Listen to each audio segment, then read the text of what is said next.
జగన్ ఎట్లా అయితే తన సభల్లో పిలిచి జనాలతో మాట్లాడిస్తున్నారో అలాంటిదే చంద్రబాబు గారు కూడా మహిళతో కొంతమందితో మొన్న మీటింగ్ పెట్టారు నిన్న.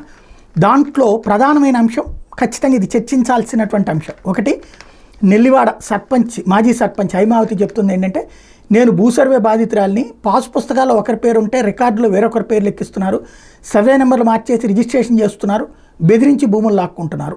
ఇది ఆమె చెప్పినటువంటి మాట. ఇందులో నాకు చిన్న సందేహం కూడా ఉంది. ఎందుకంటే మేము ప్రత్యక్ష బాధితులమే. మా మామగారు బతికున్న రోజుల్లో ఎక్కడో ఓ స్థలం కొన్నారు, అది మా మిసెస్ వాళ్ళకి ఎవరికి కూడా తెలియదు. ఆయన చనిపోయారు. ఆ తర్వాత ఎప్పుడో ఎవరో తెచ్చి బంధువుల్లో ఈ డాక్యుమెంట్ ఉంది అని చెప్తే అది చూస్తే అక్కడ ఆల్రెడీ ఆ వ్యక్తికి పట్టాదారు పాస్ పుస్తకం ఉంది, వేరే వాళ్ళు దగ్గర నుంచి అప్పటికి 3 సార్లు చేతులు మారిపోయింది. పట్టాదారు పాస్బుక్ ఉంది కాబట్టి అతనిదేనంటుంది రెవెన్యూ డిపార్ట్మెంట్, మిగతాది కోర్టులో సెటిల్మెంట్ చేసుకోమంటుంది.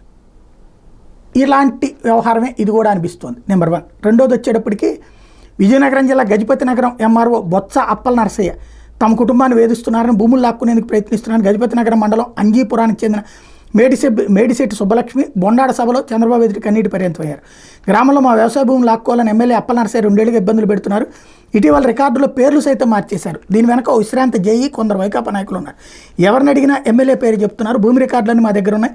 2 రోజుల క్రితమే మా భూమిని దున్నేసి స్తంభాలు పాతేశారు. దీంతో మనోవేదన గురయ్యి నా భర్త మంచాన పడ్డారు. ఆసుపత్రిలో నుండి సోమవారం ఇంటికి వచ్చారు. నన్ను నా భర్తను కాపాడండి. అసలు ఏంటి ఇది సమాధానం ప్రభుత్వం చెప్పాల్సి ఉంది. ఇప్పుడు ఎన్నికల టైం కాబట్టి చెప్పినా ఎక్కదు. ఇలాంటి వివాదాలు రాకుండా చూడటమే ప్రభుత్వాల బాధ్యత.